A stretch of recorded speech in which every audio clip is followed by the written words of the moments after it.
Richard Skipper celebrates. Every show is a celebration. Each show, Richard delivers the artists you love, showcasing what makes them unique. Never gossipy. The antidote to a sometimes hectic world.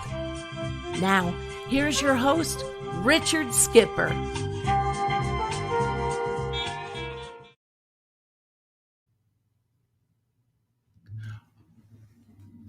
Hello, everybody, and welcome to the latest edition of Richard Skipper Celebrates. This is the show in which I celebrate artists and their body of worth. And boy, am I celebrating tonight, because waiting in the wings is the one and only Marie Wallace. I have been a fan of hers for so long. I had the good fortune of meeting her pre-pandemic when we had lunch with our mutual friend, Barbara Minkus, that brought us together. And when I asked her to do this show, she jumped at it, and I'm thrilled that she's here. Hello, Marie. How are you? Hello, I'm fine, and I'm thrilled to be here too. Oh, this is so exciting. I mean, you've done so much. I mean, we'll have to do 4 or 5 episodes to cover everything. But before we begin and we delve into your life and career, I really want to ask how you're doing in the midst of this crazy world we find ourselves in. You know, Regina, I'm doing very well. I hate what's going on out there, of course, like everyone.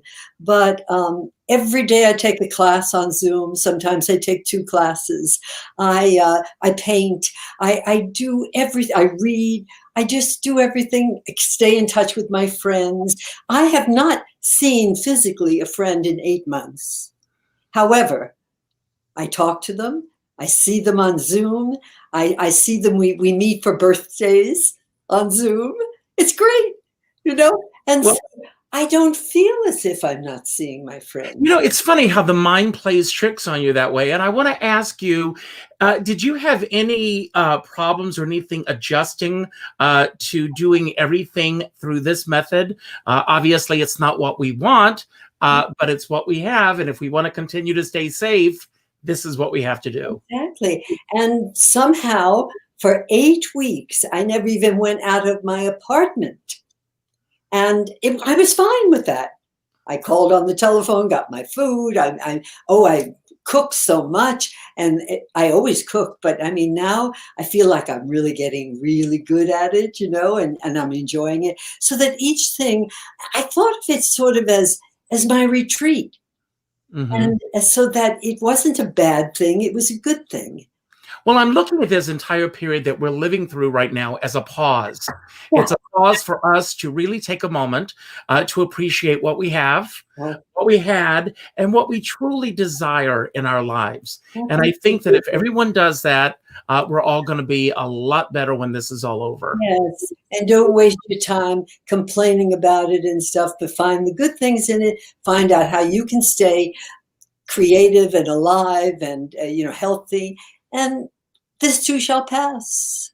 It sure will. Now, I want to ask you, you're in Manhattan, am I correct? I am. What part of Manhattan are you in? I'm in the Upper West Side. And what is your neighborhood like these days? Well, I don't know, because I don't go out. My main walk is in Central Park. Thank God I live right across from Central Park. So I just zip out, and the next block is an entrance. And so that's what I see all the time. So I'm not sure. Well, we're going to jump into your book right away, because, as I said, there's so much to cover. If any of you are interested in reading about a life in the theater, this is the book. And what I really love about your writing is that when there are certain things that those of us who are in the business take for granted, like callbacks and sides and go-sees and everything, in parentheses, each and every time you explain to those who may not know what that's about. And I want to ask you, you call it a career memoir. Was your focus always going to be solely on the career when you were writing the book? It was, although the beginning of it is really about what happened right from the beginning. And I love that part, in fact. Oh my God, Old New York and Roosevelt Island, being born over there, and it's just so New York. I love the fact that you really capture the idea that you were born in Manhattan on the East Side in the Yorkville part of Manhattan. Yeah. But when you're describing egg creams and going to school and going to church, I'm right there with you the whole way. It's just incredible. I know. Yeah. I was looking over the book just the other day, just out of curiosity, because, I knew you were going to be reading it again. And I thought, oh, this is fun. This is interesting. And then it brought back so many memories, of my childhood and everything. And well, let's go there. You are the youngest of 5 children. And your wanting to pursue this as a career was literally from hearing the sermons that you were hearing in church. Absolutely. Let's go back to, let's talk about the 5-year-old Marie Wallace and her desire to be a part of this world after she hears the minister in church. Well, it's funny because my entire family, nobody was in the theater, nothing. And so we didn't go to the theater. We weren't listening to except, the Long Ranger and things like that on radio. But my mother made sure we went to church every Sunday, and we walked there to 60th Street and Park Avenue to Christ Church Methodist.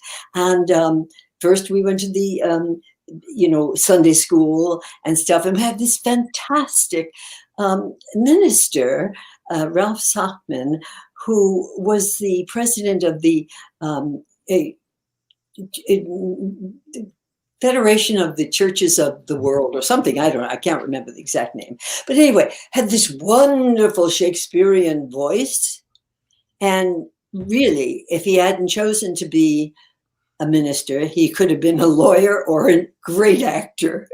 And he was just so wonderful. And so every time he saw you or me or anyone, he always knew who you were. And, well, Marie, how are you today? And how is the theater and stuff, and because I got right into my little group called the Park Avenue Players shortly after, Sunday school. Because in Sunday school, I remember we used to have to get up and tell the stories. And the teacher said to me, you have this wonderful voice, this low voice.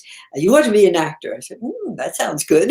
You also had great actors that came to your church and great singers. Jamie Delaney and Nat King Cole, all of it. You were being surrounded and seeing these people. Yes. Yeah. And so that, yes, I was inspired by them. That is for sure. And that was actually another church, one that I didn't belong to, but one I was very much a part of because it was right in the neighborhood, and we'd sell the chances for them. And I love the story of, they'd always say, Frank Sinatra will be here on St. Patrick's Day. Every year. And that's how we sold our tickets we sell out every time, sell the chances, sell the tickets to the opening night and closing night. And then on opening night on St. Patrick's Day, they'd come with a telegram and say, dear Father Flanagan, we are so sorry to say that, I am so sorry that I can't come to the party tonight. However, I'm sending one of my best friends. And often they were wonderful new singers. And I remember seeing Victor Bone there, and we were so thrilled. We were 13 at that time, running to the Paramount 2 months later when he showed up there. Went right backstage. We said, we know him. And then we went backstage, saw him, and told him, we saw you at St. Catherine's, and so it was I don't know if they exist anymore, those kind of neighborhoods. I don't think they do. My street was probably like the town you lived in, just from York Avenue to First, because everything was there. And it was a melting pot. No, it's called Germantown. Yeah. And it was called Germantown because of the businesses that were there, which surprised me because I had thought, obviously that it was named Germantown, something I learned from your book, because of all the businesses that settled into this area. Yeah, and it was, a lot of people think it was because there were lots of German people living there. Well, there were, but there were Czechoslovakians, Irish, Italian, Puerto Rican, Greek, everything, and we had every kind of store. You know, the Chinese laundry, the Greek cleaners, the candy stores. Oh, the candy stores, of course. There's no such thing anymore as a candy store. Not like those, no. No, there was even a junk shop. They called it a junk shop. And you know what we used to bring? The silver from 5-cent packages of gum actually had silver. That was silver. And you peeled it off from the paper and you rolled it up tight and you sold it to him. It was this big and you got 5 cents. Right. But buy a candy bar. Well, you mentioned earlier, Frank Sinatra and St. Patrick's Day, but there's a funny episode in your book, a life lesson that you got when you played hooky on St. Patrick's Day. If you could share that story. Yeah. You know, everyone took off for St. Patrick's Day, or at least 80 or 90% of the kids. And we all went to the parade. And everybody knew that's where we went. But every morning after St. Patrick's Day, the teachers would say, wait a minute. Sure. I'll take one as well. Yeah. Why were you absent? And every kid would get up and say, I was sick. I had a sore throat. Oh, I didn't feel good. Oh, okay. Sit down. Okay. But before we went to school that morning,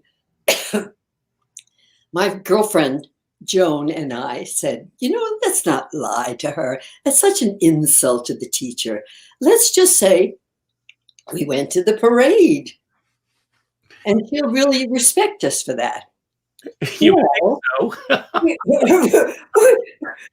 We said that, and they said, you are going down to the principal. How dare you take off for St. Patrick's Day? And we both looked at each other and said, we're not staying in this school anymore. We're going somewhere else. I don't like their principals. I don't think you should be teaching a 12 or 13-year-old person that kind of lesson. That's what we did. And you did. And because there are so many areas that I want to focus on, it may seem that we're going to be glossing over some, and that's with good reason. We want you all to read the book. So one of our listeners asked a question that I'm going to respond to before we move on. Mm-hmm. Have you ever thought of writing a sequel to this book? Well, I haven't. I mean, I don't know what I'd write about, except I got much more into my photography towards the end, 15 years. I mean, not that I wasn't doing acting also, but I did an awful lot of photography, both my own personal photography and as a profession, as I was a special events photographer. So I got to take lots of wonderful pictures of celebrities that came to hospitals and parties and opening nights of you know, their stuff at the hospital. My clients were mostly hospitals for some reason, but not operating rooms. I told them, no. I don't want to do that. I want to do the joyful stuff. Well, you've had some phenomenal opening nights in your career, and we're going to hit on some of those. You were doing a lot of off-Broadway theaters. You were with with the church that you were able to perform in. But let everyone know, and you go into detail with this in the book, on how you got your equity card and your first off-Broadway show, which is remarkable. And I have to tell you, and again, reading the book, I went through the EMC programs and all of the things that you had to do to get your equity card. And you are brought into this world literally on a flying carpet. Yeah, I know. Yes, Jack Manning was my teacher at the time.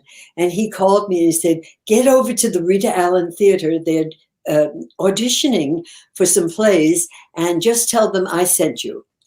I said, oh, okay. I had no idea what the plays were or anything else. And so I went over there and I went in, and I guess it was the stage manager came out and I said, Jack Manning sent me. He said I should come and audition. So they said, oh, okay. And they handed me the script, and it was going to be Sophocles' Electra. They were looking for the chorus, the chorus. And then the second play was Terence Rattigan's Harlequinade. And so I read for both of those. And one of the directors was Philip Burton. Yeah. Now, I'd never done any professional thing before that except some modeling, and that's why I did have an AFTRA card. So Philip Burton is the director, and then Judith Evelyn is going to play Electra, and she's this great actress. Murray Mathis, Joan Wetmore, they were all well-known actors in New York City. And Harry Rigby was the producer, who went on to produce big Broadway shows later. And so they said to me, that was very, very good. Tell me, what unions do you belong to? I said, Equity, AFTRA, and SAG. With a full voice. I said, oh, that's great. Okay, thank you. And then went off. And of course, I got it, you know. But I thought to myself, even then, being very young, but still figuring, you can audition very well, but if you have absolutely no experience, especially they're working with a lot of people with experience, they might say, well, she's good, but maybe native talent, but I don't know, she might just not work under the pressure and all of that. But when they hear that, you know, that this resume, all of my church stuff was really off-Broadway. Off-Broadway. Yeah. And so they took the chance. I got the part. I ran immediately to Actors Equity, plopped down it was probably $20 at that time to initiation fee. Wow. Or $50. I don't know what it was, but it sure wasn't very much. Not like thousands, I think now, or hundreds. I'm not even sure. But so that was very nice. You had your equity card before, you know, they had any chance to really check it out. Nobody was checking. We didn't have them like this. Now they're like such monitors. They're always there. Let me see your card. Let me see your card. Whereas nobody was there checking anything. And you did get good notices, which was great. The show didn't run that long, but before the show closed, you get a call to come in and audition for a little musical that a few people may have heard of on the way, called Gypsy, starring Ethel Merman. And at first you thought it was, should I say, beneath? Yeah, I mean, I'm doing this, you know, very sophisticated play, and it's wonderful stuff, and the British accent in the second play and all that. I'm not interested in a chorus of a Broadway show, you know, but then it closed. I think we closed on the 29th, and a couple of weeks later, they were still looking for showgirls. Now, if you could let everybody know a little bit about what that world of musical comedy was like at that time. You had singers, you had dancers, and you, of course, had the lead actors. But you were asked to come in to audition to be a showgirl. Just a showgirl. And they don't do that anymore. Gypsy has never had that number again. They hired 7 of us. I have a photograph. Christmas tree number. Oh, there it is. Yes. This was the number. And as you said, and I love the story that you tell about being on stage and tossing the balls to the audience. You know, that doesn't exist anymore either. We used to, because we didn't do previews like we do now. We did out-of-town tryouts, and we worked Monday through Saturday, and Sunday was our day off. So Sunday, we had a gypsy run-through, and they'd invite all the other actors, dancers, everyone, you know, from shows that wanted to come to a very huge, usually the Winter Garden or something like that. And we would do the play on stage, just in rehearsal clothes and stuff, you know, with maybe a piano and a bass and a drummer down over here. And they were magical. They were magical because no set, no lights, no nothing, but you used your imagination. And everything came alive. I remember I saw The Sound of Music there, and I wasn't stopped by a painting of a mountain. I could see mountains forever. Yes, absolutely. And so and we threw out those balls, and a couple of people probably still have those styrofoam balls. We decided not to do that in the actual play. I mean, it's too expensive. I think we were. How long did that number stay in the show? It stayed all through the time I was there. Then it closed for the summer. So we played for about 14 months, I guess. Mm-hmm. Then she always took off in the summer. I probably came from the days of being so hot and no air conditioning. And so when it reopened at the Imperial Theatre, the number was cut out. And you tell a great story in the book about an afternoon you spent with Julie Stein. Oh, yes. It was such fun. And I don't know where that sweater is, but I remember. I was going to ask if you still have the sweater. I should, but it must be somewhere in the deep, dark recesses of some trunk. But yes, we talked a lot. He told me about Little Lamb. He said he wrote that 30 years before. Wow. And it was in a trunk, not with those words, obviously. And he pulled it out. And of course, it was a lovely, lovely number. And then he said also, he wrote that play and that music, rather, for Ethel. He said it was as if I was writing the music for a trumpet.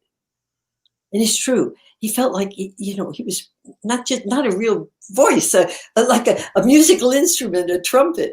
And I love so many of the people that did it, but I still think she was the definitive, even though she wasn't maybe as good an actress as some of them. But that voice and that energy. Coming down that aisle and saying, "Sing out, Louise," she owned the audience at that moment. Made me cry every time. One of the things that I'm thinking about as I'm reading the book is also a lot of the first that happened in your life and career. And this was the first time that you actually learned to put on false lashes. And I knew nothing about that kind of world. And I mean, even at the audition, when they said, do the showgirl walk, I said, what is that? But I looked at somebody and I was smart enough to know I could copy someone. And I looked at her and she was very exaggerated and the arms out and going, the whole thing. I said, I'm going to do that. And I never got cut from the line. So I got it. And then Gloria Christie, who became a good friend of mine, she was another showgirl, had more experience than I. I think she was in her maybe early 30s already. And I bought the eyelashes. They're this long and they're this big, and they look ridiculous. They look like the minister's wife, Tammy, you know who I mean? Yes. Tammy Faye Baker. Tammy Baker. Yeah. Anyway, my friend said, get those off, I'll help you. And she said, here's what you do. And you cut them and you go in and you do this and you do that. And I got so expert after a while. I was doing individual ones and under here and up here. It was wonderful. They were great experiences. It's interesting because I'm not a singer. I'm not a dancer, but I did a little of that. But in many ways, those shows always last longer than a straight play. Maybe not now, but the musicals I did, a year and a half. So you really got to know people and things and the dancers and the life of somebody and the star.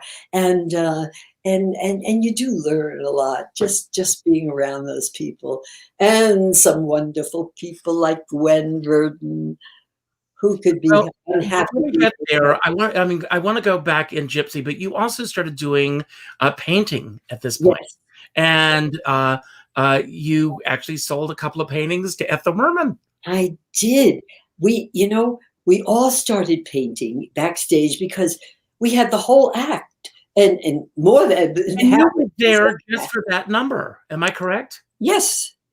And so we started painting, and then even the little dancers were doing it, and they were working more, but still they had plenty of time in Act 2 to do it. So we start painting in the dressing room, and before you know it, we have almost 100 paintings. And the press agent comes and he says, "My God, what is this?" We told him, and he said, "We've got to put a show on." And we did, and we said, "But if we do, we want Actors Fund to be the beneficiaries." And we framed them and everything. And there was a place called Junior's Backyard. Mm-hmm. All the jazz musicians hung out there. It was in the, we were at the Broadway Theatre, right? And our backstage was on 53rd Street.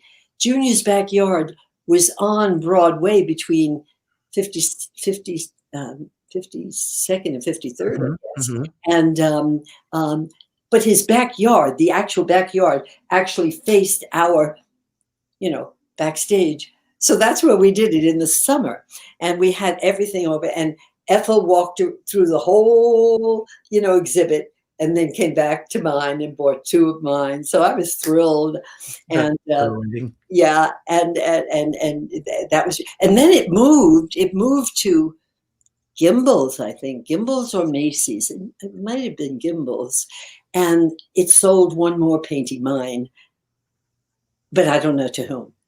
But that was. You've continued to paint all these years. Yes, and with breaks, a lot of breaks. Especially if you go on the road touring, that's hard to do. And in the beginning, I did oil. We all did in the show, and that's hard to do at home because it smells and it's a turpentine, and everything. But I've come back to it and used acrylics. The only thing I don't like about acrylics, it looks similar. It dries too fast. The nice thing about oil is you can keep working it if you want to keep working it, And now you also mentioned Gwen Verdon. Yes. And you, of course, were in the original company of Sweet Charity. Yeah. And she wrote the intro to your book. You and Ruth Buzzy became very good friends. And you also got a Singer sewing machine, and you learned to sew while you were doing the show. We actually learned a little the beginnings in school, in grammar school, because we had to make our own graduation dress from 8th grade. And so we learned how to do it, but we learned by hand. We did hand sewing. So anyway, yeah, we both got, Ruth Buzzy and I both got sewing machines and started sewing all these clothes. And we'd always come down and show it to Gwen. She was always interested in everything people did, and she loved everything. And so I had a great chance to really show my sewing, because my costume wore out because it was over a year now, right? And Irene Sharaff made the most beautiful clothes and used the most gorgeous fabrics, but you can't wear silk every day and, and have it last. Exactly. So it was really looking awful. So the stage manager said to me, "Come on, let's go out and we'll find something." Well, they didn't want to spend any money. And I just kept saying, no, no, no, no, no. And so that night, Gwen said to me, "So how'd you do shopping?" I said, "Oh, it's terrible, though. All they looked at was inexpensive clothes. It was terrible." She said, "Why don't you make your own?" I said, "Oh." And she said, "Well, come on, Marie, you've done some beautiful stuff. I love it. And we'll help you. And the wardrobe mistress will, be there. We'll get you the materials that you want and help you. And we'll pay you $100. I said, "Oh, I'd love to do it, but I don't want any money." And she said, "Oh, no, do it." So then my cue came or something, and I went up and did it. And then I spoke to the stage manager, and I told him, I said, "But I don't want any money for it." He said, "Listen, Gwen is a major stockholder. She wants to pay you, you take it." Good for you. I want to go to a time and a world that doesn't really exist anymore, unfortunately. And that's the world of summer stock. Yeah. In your book, you have a chapter about the Hampton Playhouse. Oh, yes. And I want to share with you, that's where I got my equity card. Oh, my God. Yes. John and Al. Yes, John and Al, Al Christie and John Varney. And I also, I performed their last summer season. Oh, my God. I performed twice there, but it became, a mainstay in your life and career. Oh. You went year after year after year, and you worked with the most incredible actors. Oh, the best New York actors work there. I mean, that one year I worked with Hellman, Patty Hellman. I call her Patty Hellman. Okay. Catherine Hellman. Catherine. And Rue McClanahan. I mean, David Doyle worked up there. Everyone worked up there. David Canary. David Canary. Renee Taylor. Yes. It was wonderful. Did you have a good time there? Oh my God, I loved that theater. I mean, there was such a feeling there. Hampton Beach, I don't know when the last time was that we were there, but it's quite an interesting place to be. Yes. But that world of summer stock, what was it about that world that kept bringing you back summer after summer after summer? It certainly wasn't the money. Mm-hmm. No, it was working with really good people, and I loved Al even more than John. But John was great. But I mean, Al did all the work. He did. Yes. He did everything. And John complained a lot, but they were adorable and lovely together. And was Bobby Stockbridge still in the box office when you were there? Bobby Stockbridge. Oh, my dear fun friend, yes. And Carnaby. I mean, it was just an incredible time. But I want to move ahead because you became so well known for a show when I used to rush home after school and I would watch Dark Shadows. Yes. You were in Florida when you got the call that they wanted you to come in and audition for the part. And, you've met my dear friend, Chuck Pennington, yes. who is my editor, and he does phenomenal work. And before we talk about the Dark Shadow years, I want to share something special that he put together just for you for tonight. Thank Everybody you. enjoy. Okay. We'll be back on the other side. All right.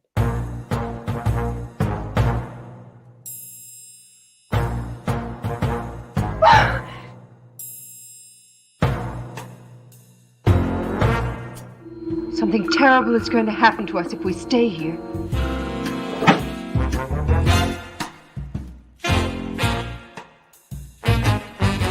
No! Barnabas! What was that? I can't bear the sight of him. He's ugly, he's boring, he's stupid. We're all pieced together. You're scarred. You are ugly. Do you understand that? Ugly! I don't feel that way about you. You mustn't be frightened of me, Quentin. I'm not. Then kiss me.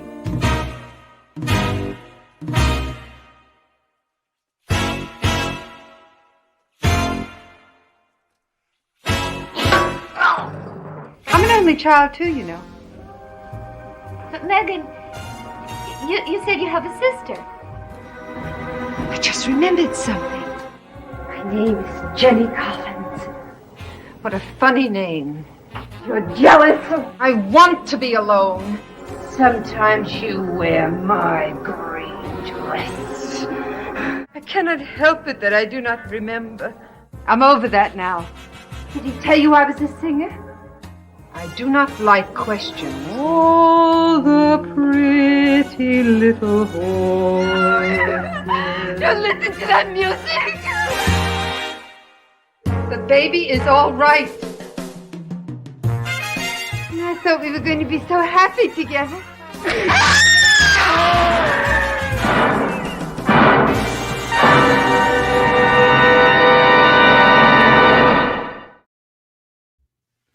I love it. I love it. I love it. Oh my God. What floods through your mind watching those? Oh, Oh my God, that is such fun. Oh God, I love that. Oh, this is Chuck great. Bennington, he does phenomenal work. He does. Beautiful the way it segues into each other and the characters, and then the eating, the biting of the. Oh God. Oh. Now, I will explain to everyone, you did not begin with the show. You came into the show years later. Yeah. You mentioned earlier Juniors on 53rd Street, but you also filmed Dark Shadows on 53rd Street. We did. 53rd Street between, I think it was 9th and 10th or 10th and 11th. Mm-hmm. And it was a little studio. It became Montel Williams studio years later. It's now gone. They pulled it down about a year ago. That's terrible. But there was a period of time, 20 years after our show, where there was a discotheque there. And we all went over there and had some sort of a Dark Shadows reunion or something there, you know. Now, I have a photograph that I'm going to share here, you know, from that period. You know, what a fun time. And a Gothic soap opera. Yes. And everybody was watching it. It's all we talked about in school the next day. But in the book, you go into detail that when you first got the call to come in and to read for it, I think, was it the casting director who did not want you for the role? And it isn't that she didn't like me or anything. Linda Otto, she was a wonderful casting director. In fact, she worked for David Merrick for years too, before that. And but so she knew who I was, and she'd seen other work I'd done. She just didn't think I was the right physical character for it, you know. And she just kept telling my agent, Jeff, she's just not right for it. But he was strong enough, thank God, for, you know, agents that push even if someone doesn't want you. And he said, well, just see her, just meet her again. And I went to see her and read one of the scenes. And she said, well, that's very good, but really, Marie, you're not right for it. Now, you were coming into audition for the role of Eve, yes. Which was, you know, like a Bride of Frankenstein type of character. Did they have any idea who they were looking for or what they were looking for? See, that's when I don't know what image she had in her head, that I was totally wrong. Although there were three of us that were chosen down to the, you know, last minute, blonde, redhead, and a brunette. And both of those women had that long vampira type of hair, wonderful, gorgeous, you know, one was the black and one was white, really long. So it may have been that type of thing that she was considering, and that I certainly wasn't that. I was, you know, very different than that. But it ended up that I was the one who got the part. You never know. It happened to me twice. Well, you tell a great story in the book, which I hope that you'll share now, about what you did for your audition. I mean, this is really taking matters into your own hands. Right. I mean, you know, you don't know what you have to do. You have to guess. So you can't even worry what do they want. You better figure out what is the best thing. What's the most different thing compared to everybody else's stuff? So since there were three of us and we were all down in the studio after they had finished the taping for the day, I thought to myself, I'm going to be smart because I don't know what they want down here. And I'm going to sort of make myself unavailable and stay in the background and let them pick one of the others. So one went, the blonde went, and I kept staying in the corner. And now I'm going to watch her, and I'm looking at her and the other one. I said, well, in order for me to look really different, I can take this hair, which was, you know, maybe about to here, just full curly, you know, wavy hair. I will take my nice little brush and tease that thing out, you know, and I made it very sexy, you know. And I thought, this is very different than they are. They're very vampirish, and now I'm totally different. And then I watched the other ones, and now I saw what they were doing.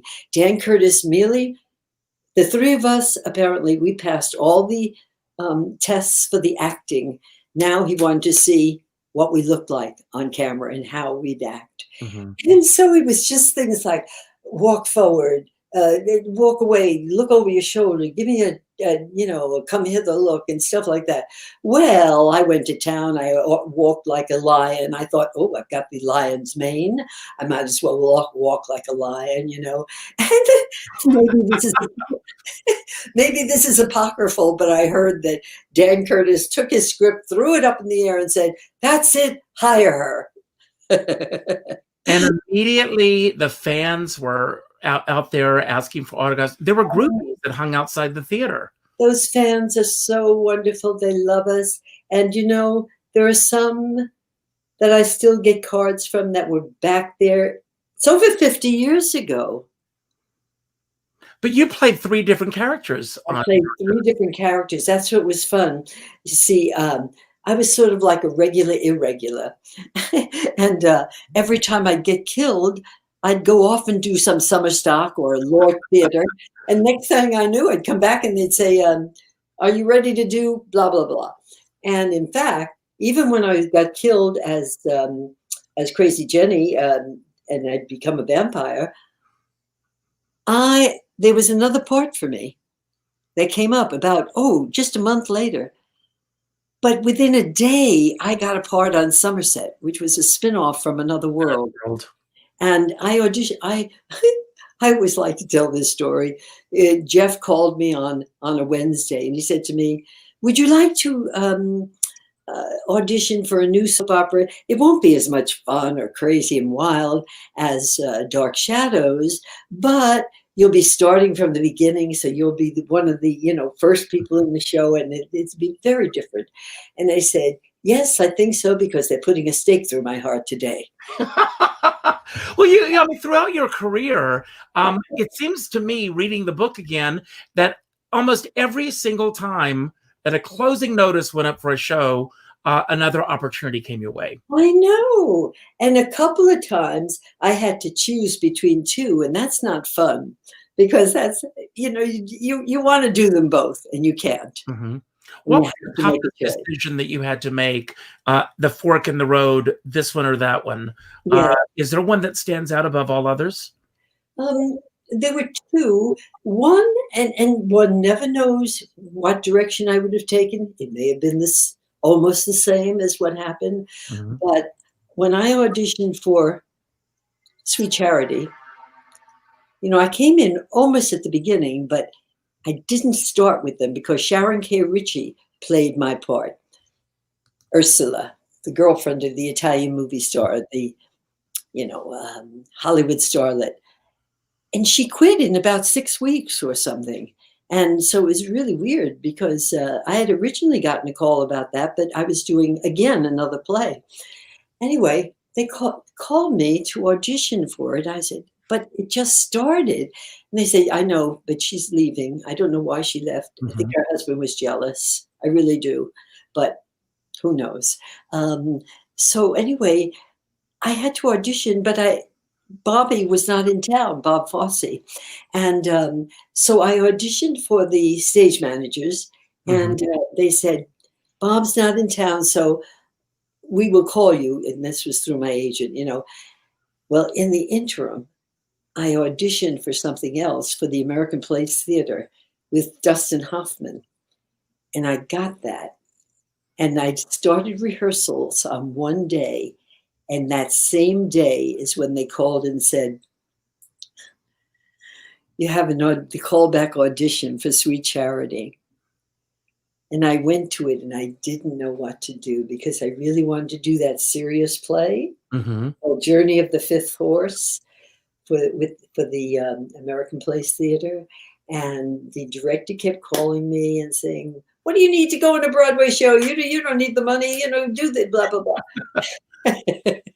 And I picked Sweet Charity, and I'm very happy that I did. But one never knows if I did that, whether then I get another serious role. And, so it was hard. It's hard. Well, there was another redhead who did Sweet Charity, and she also was a regular on Dark Shadows. And that is the one and only Donna Mckay. Oh, I know. Is she gorgeous. I want to give a shout out. This photograph was sent to me by Joseph Arzullo, and we didn't have enough time to get his photo credit on the photo before grabbing it and putting it on tonight.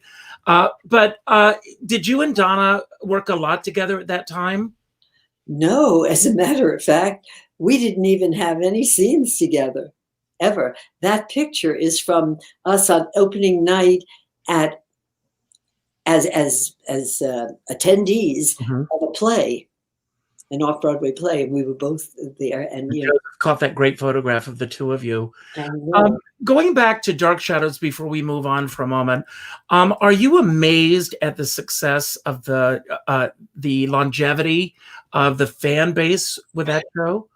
Yes, I just don't understand why or how, because the play, I mean, the show lasted, I think, 5 or 6 years, and now it's over 50 years that it first started. So I think by now it's 55 years.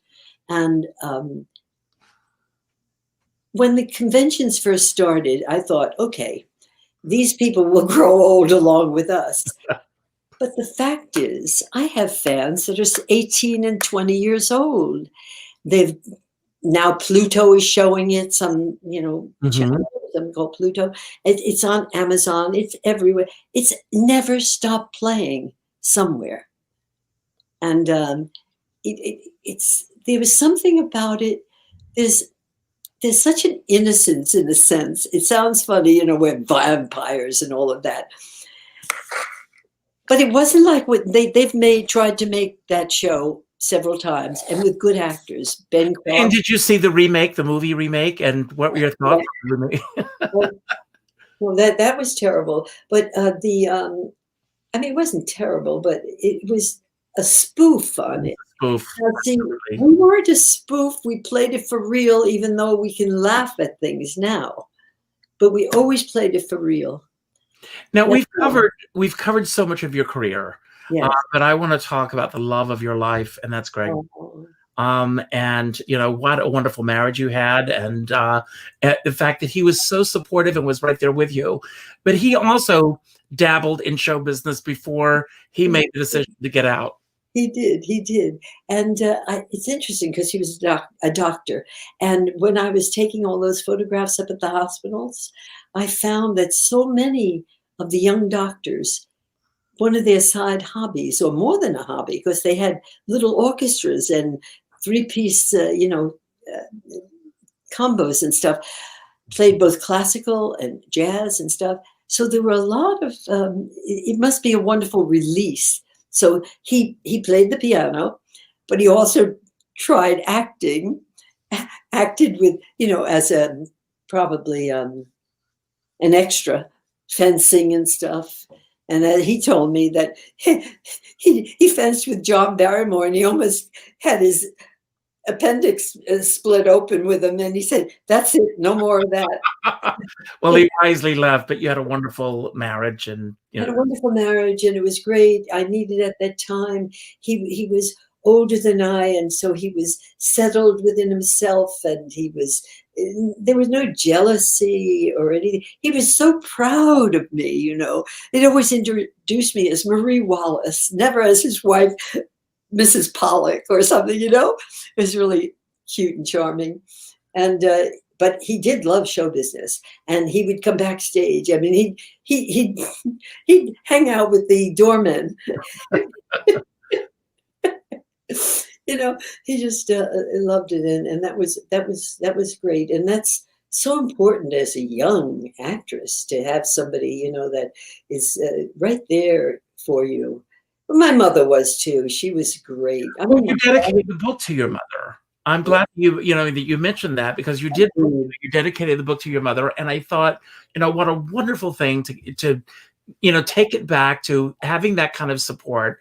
I've celebrated you tonight as an artist and the work that you've done on stage and television, but I also want to celebrate the work you do as a writer. I've said over and over and over again, and I mean it, it's a brilliantly written book. And I want to talk about the process of writing this book. Did you keep journals prior to this? I've kept journals for years. And I did keep, and my brother kept so many things for me. He made albums of shows with the reviews and pictures and stuff. Sometimes an album of just one show, with, especially when you're doing showgirly type stuff. Mm-hmm. You're in the paper every other day. You know, come out in a bathing suit, and we're going to do a canoe race with the flower drum song. You know,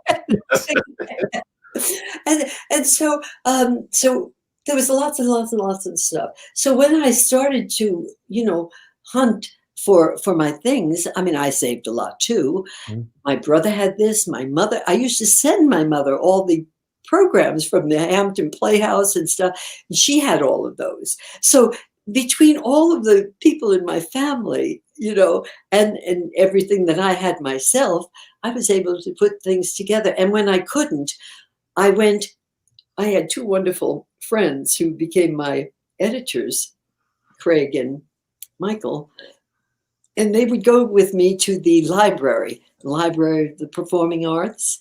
And if I didn't have a particular review or something about a play or a person, we'd find it there. Oh, they have a well of information. It was really fun to hang out there and find the things. So between the combination of things, and I had a pretty good memory. And also going to these Dark Shadows conventions, in a way, that's how it started, because everybody always wants to know, what are you doing? What are you going to do? And what did you do? And so I started with my website, giving a big story about, I think I started with Sweet Charity. I didn't go in order, you know. And then I did something from Gypsy, and then someone said, maybe Craig said to me, you know, you've got a wealth of stuff here. Why just keep putting it in your, right. There you are with the painting. Yeah, there's the painting. And that was the stone god with the flowers. And this was a blue vase with flowers. Very imaginative names. But anyway, yeah, those were the ones she liked. But here's something funny. How did we paint people? We made up and looked in our mirror and painted. And it's very strange because it's not quite right, you know? So once I got dressed up in the whole first act like a clown, with clown white and the big, and Lo Hardin, the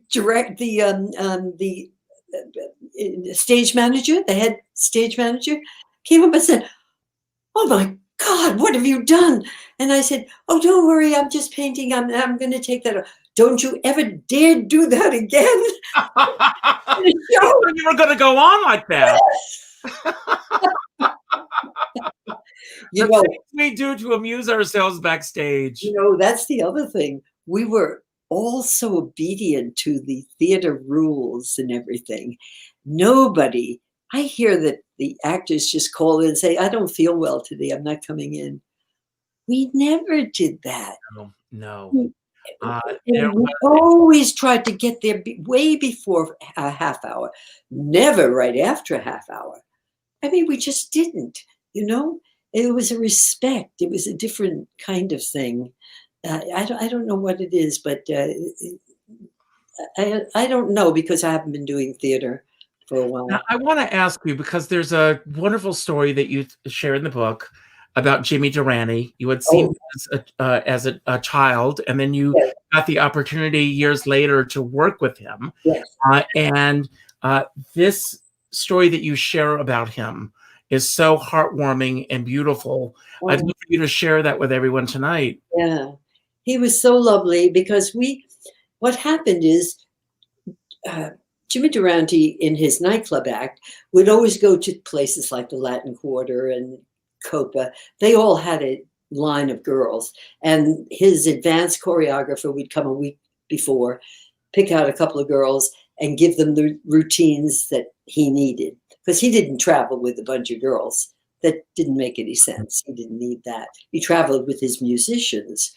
So for this thing, it was just a one-night gig up at the Concord Hotel, up you know, in In the the Catskills. Catskills. Yeah, and it was going to be on a Sunday, Labor Day weekend, and they picked Marsha Rivers and Barbara London and me and I don't know, Carol Joe, I think, and 4 of us, and gave us little parts to do and rehearsed, you know, and so then we went up there. So first day, I mean, it was only going to be one day, and they gave us a dressing room. It was quite large. Jimmy came in to say hello to all of us, and he said, "Wow, you girls have a great dressing room. It's much bigger than mine. Can I come in here and share it?" So he said, "Oh, sure." And, you know, it was just perfectly lovely and innocent, you know, and he sat over there and did his makeup and we did over here. But as we were there, he talked to us and he said, "Now, let me ask you girls, how much they paying you for this gig?" So we told him and he said, "It's not enough. We're giving you $50 more each."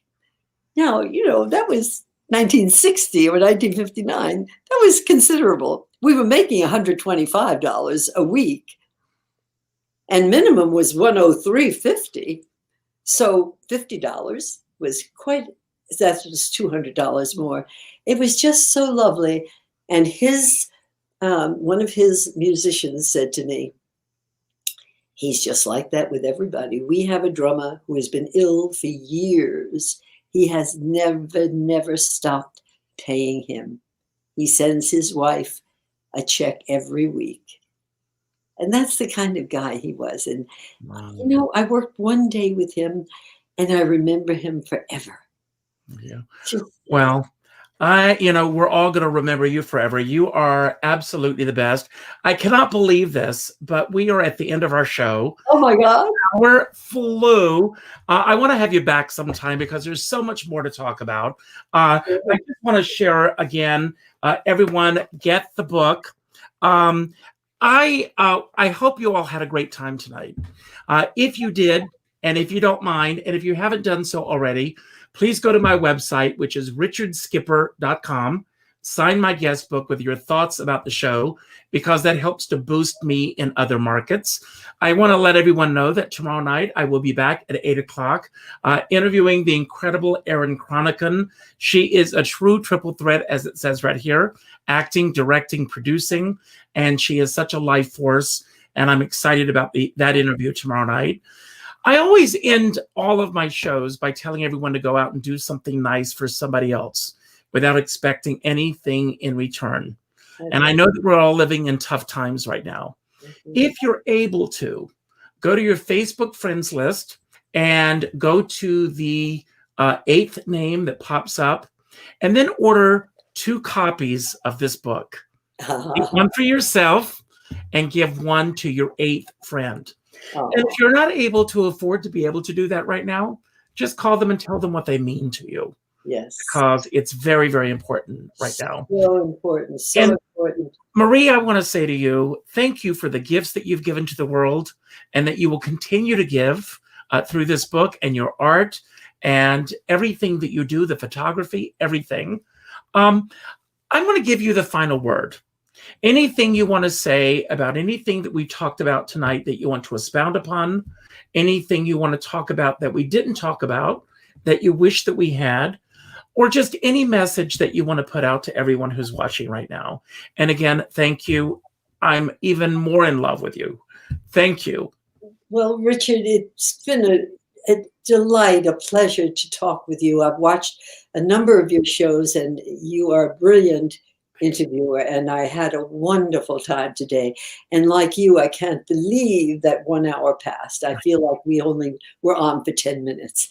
But what I feel right now, and we didn't really talk about COVID, and we didn't need to, but right now I'm just hoping that everybody will really put their guard on, because right now, because we hear about the vaccine and we see this light at the end of the tunnel, and so you could tend, with the holidays coming, of letting your guard down, but this is exactly the time we have to do the very opposite.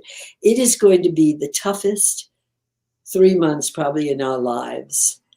because of Thanksgiving and what's coming up with Christmas. And on one of your shows, you talked about, everybody wants to go home. And one minister said, I can't believe it. People are always saying to me, oh gosh, I have to go home again. And now all of a sudden they must go home.